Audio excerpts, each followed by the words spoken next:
காட்டின் நடுவில் பரந்த நிழல் தரும் ஒரு பெரிய ஆலமரம் இருந்தது. அந்த மரத்தை ஆலிய மரம் என்று எல்லா விலங்குகளும் அழைத்தன. கோடை வெயில் கொளுத்து விட்ட போதும் எல்லாரும் அதன் நிழலில் ஓய்வெடுப்பார்கள். ஒரு வருடம் காற்றில் கடும் வறட்சி வந்தது. ஆறு வற்றியது. குளங்கள் எல்லாம் பிளந்த மண் போல் ஆனது. விலங்குகள் தண்ணீர் வேண்டி சண்டை போடத் தொடங்கின. அந்த சமயத்தில் பீலி என்ற ஒரு கிளி தினமும் இரவு ஆலமரத்திலிருந்து ஒரு இசைப்பாணி ஒலி வருவதை கவனித்தது. ஆர்வமாக இருந்த பீலி ஒரு நாள் இலைகளுக்குள் மறைந்து கேட்டது.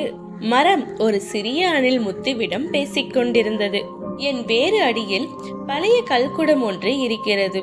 அதில் தண்ணீர் நிறைந்திருக்கிறது. அது இந்த காட்டை காப்பாற்றும். ஆனால் எல்லாரும் சமமாக பகிர்ந்து கொள்ள வேண்டும் என்றது. முத்து நேர்மையானவன். ஆனாலும் சில விலங்குகள் பேராசை பிடித்தவர்கள் என்பதால் அவன் நேராக காட்டு அரசனான சிங்கத்திடம் சென்று அந்த ரகசியத்தை சொன்னான். சிங்கம் எல்லாரையும் கூட்டிக் கொண்டு ஒவ்வொருவரும் தங்களுடைய வரிசையில் தண்ணீர் குடிக்க வேண்டும், தள்ளாட்டம் தந்திரம் கூடாது என்று அறிவித்தது. ஆனால் ஒரு இரவு நரி ரகசியமாக குடத்தை நோக்கி வந்தது.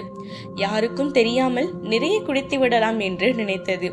அது குடத்தை தொட்டவுடன் ஆலமரத்தின் வேர் நரியின் வாலை கசக்கி பிடித்தது. அடுத்த நாள் காலை விலங்குகள் வந்து நரி சிக்கி கிடப்பதனை பார்த்தன.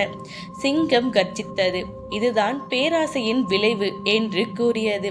நரியை விடுவித்தார்கள். ஆனால் அந்த வறட்சி காலம் முழுவதும் குடத்திற்கு நெருங்கக்கூடாது என்ற தடை விதித்தார்கள். அதன் பிறகு எல்லாரும் ஆலமரத்தின் இசைப்பாணி குரலை மதித்து தண்ணீரை பகிர்ந்து குடித்து வறட்சியை சமாளித்தனர். இயற்கை எல்லோரின் தேவைக்கு போதுமானதை அளிக்கிறது. ஒருவரின் பேராசைக்கு மட்டும் அல்ல.